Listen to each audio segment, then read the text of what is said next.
Why can't I go with you? Oh, this is a very delicate and diplomatic matter. I don't want you to put your foot in it. I deal with diplomatic matters every day without feet. Promise not to say anything. I won't say a word.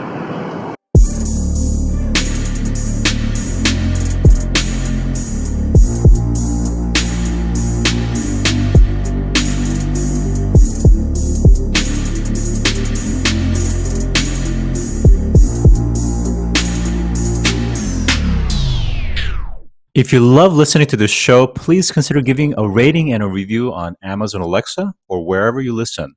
We want to continue bringing you this amazing content, and part of our ability to do that means that we need a big audience. Now, it may not seem like much, but rating and reviewing the show will help more people find us, just like how you found this show. Simply on any podcast platform, search for a show, scroll down to the bottom, and push 5 stars.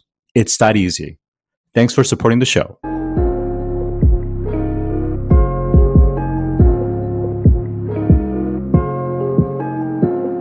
Today, I'm joined by Lee Wallace, who is the CEO of Peace Coffee. Welcome to the show, Lee. Thanks. Glad to be here. All right. So, we find comfort in our daily cup of joe. For some, it's a small delight that we look forward to. It's a pleasure and otherwise a hectic routine day. And for others, they can't live without it. Why do you feel like coffee is so important, and why is it such an important storytelling medium? Sure. The primary thing I think about when I think about the coffee drinker is that coffee is an emotional thing for people, right? Like you said, it's part of your morning routine. It's when you're alone, maybe. It's the 1 minute of silence that you get. Or you can tell the other people in your household, just please don't talk to me until I've had my cup of coffee, right? So we have that emotional connection, that routine. Maybe it's connected to a place, a favorite coffee shop you go, a favorite restaurant that you go to and you have your espresso after dinner.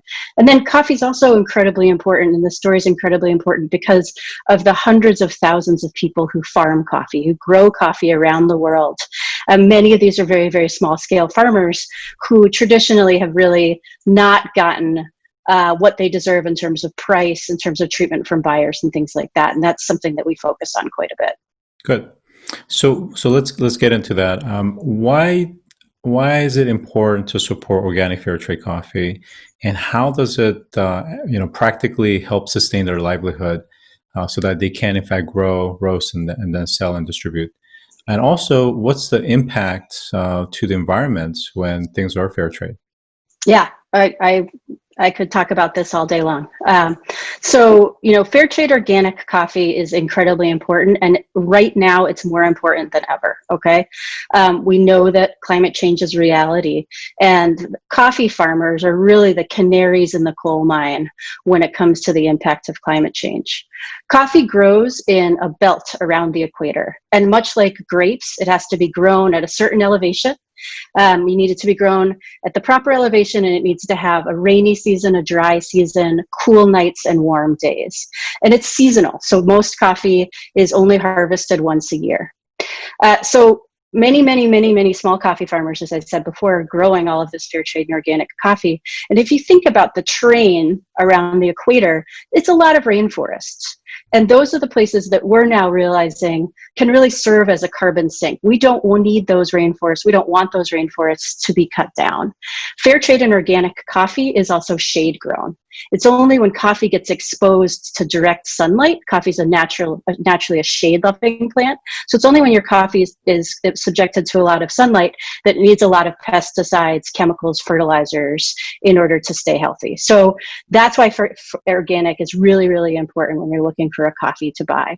And fair trade means those coffee companies are working really directly with those farmer communities to understand the realities on the ground.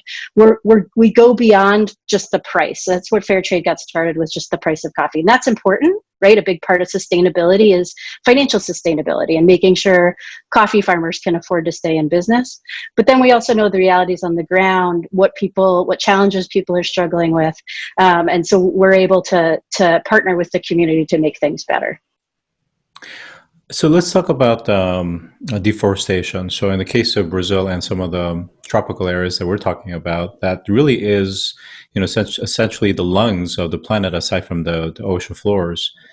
when those get deforested, and you're talking about symbiotic relationship between those taller trees and then the coffee that prefers kind of the shady areas, and those shades start to disappear and they get direct exposure to the sun, what does that mean for not only yield but the quality of the coffee? Yeah, places like Brazil, coffee is really a huge agribusiness, right? And so they have gigantic fields. The coffee's not hand-picked. The coffee's being picked with big picking machines. We don't buy any coffee from Brazil, and that's not a knock on Brazil. I'm not personally criticizing anything. There's some good projects going on in Brazil. It's just not an area that we focus in. But yeah, it's when you have that coffee just out there and exposed, it is a different kind of products and the kind of shade grown coffee that we were selling. And it's a very different supply chain that gets to us. So we tend to focus on countries in Central and South America, like Colombia, Guatemala. We buy a lot of coffee from Peru. We buy coffee from Africa, and we buy coffee from Indonesia. And what we have done is we have developed something called the Cool Farm tool.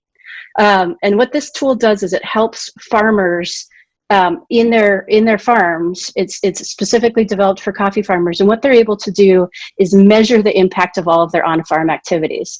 So the organic inputs that they are using, what they're choosing to do with the wastewater after their coffee is processed, how they're transporting their coffee, and then they get a score. Right? And it says it encourages on-farm activity, which helps those farms serve as a carbon sink. So a farm that's just in the sun, blazing sun, very difficult to say that farm is serving as a carbon sink. So we're incentivizing farmers for activities where they are actually sequestering carbon. And then we put 3 cents a pound into a fund. And basically what we're doing is we're going to be paying those farmers for carbon sequestration and use that to offset our own personal carbon footprint.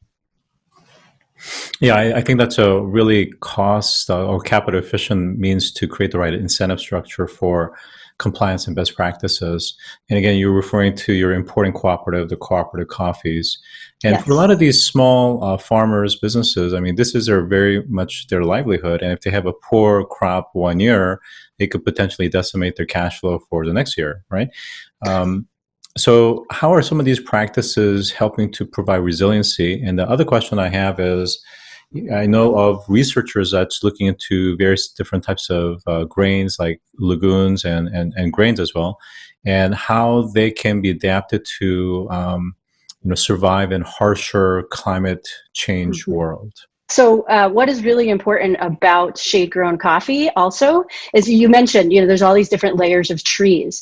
And so these coffee farms, we encourage farmers to stay as diversified as possible. So it's not good business for a coffee farmer to only be growing coffee. They should also be growing fruit.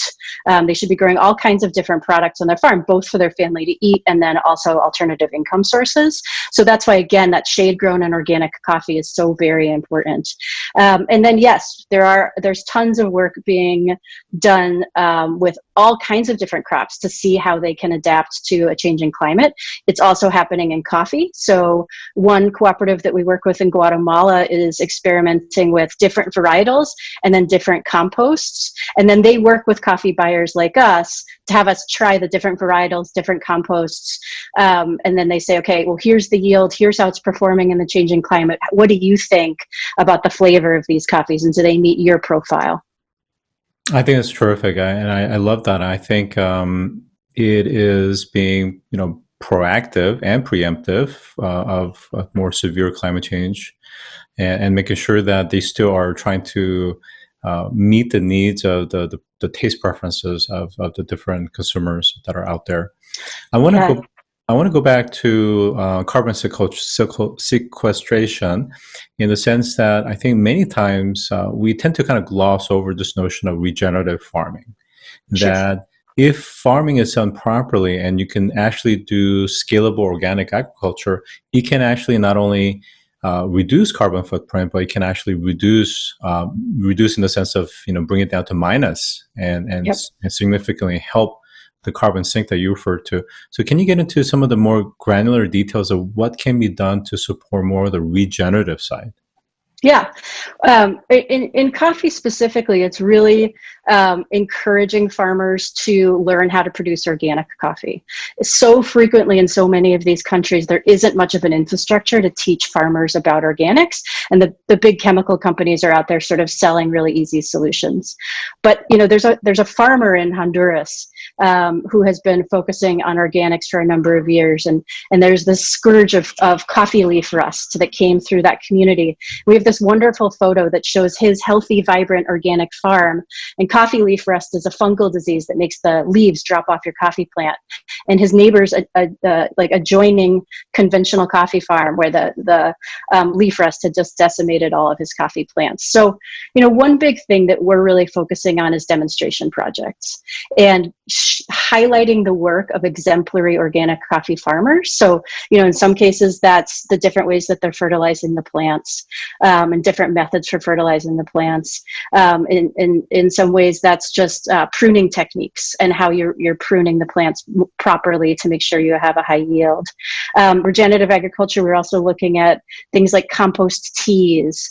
We're looking at all those on-farm healthy practices, but then it's also, do you have chickens on farm? Can you use the chickens to fertilize and can they be underneath the coffee plants, almost, raking up or getting the soil, preventing it from being compacted because of all of the activity of the chickens. So you're thinking about all of those different layers of activity.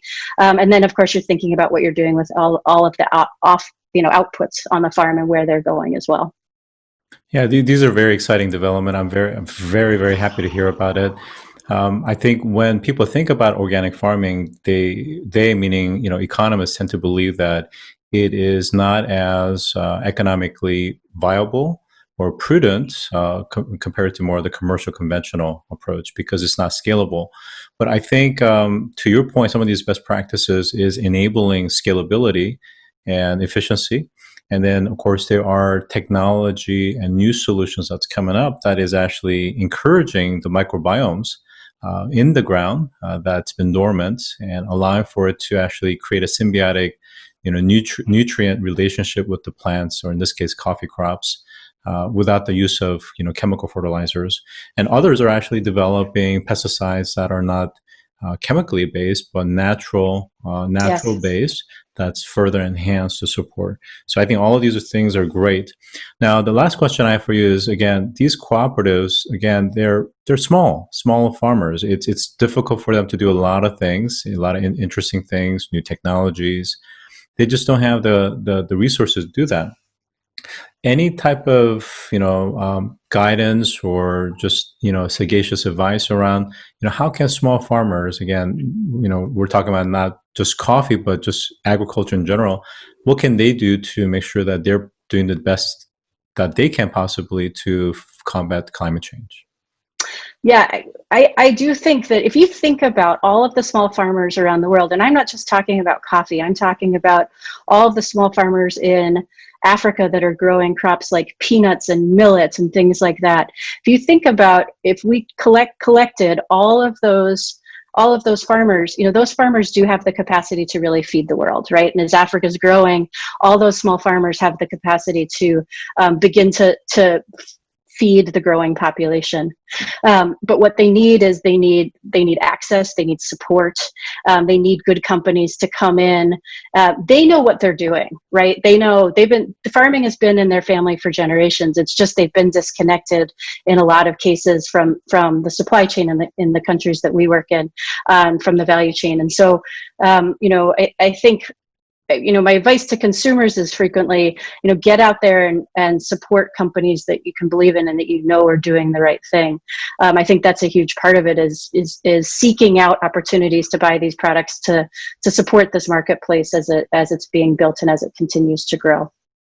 And I think that's the fundamental, premise of fair trade is that people are willing to pay a small premium to support those practices and to help ultimately regenerative farming and these local indigenous people that are working tirelessly to supply these great quality products.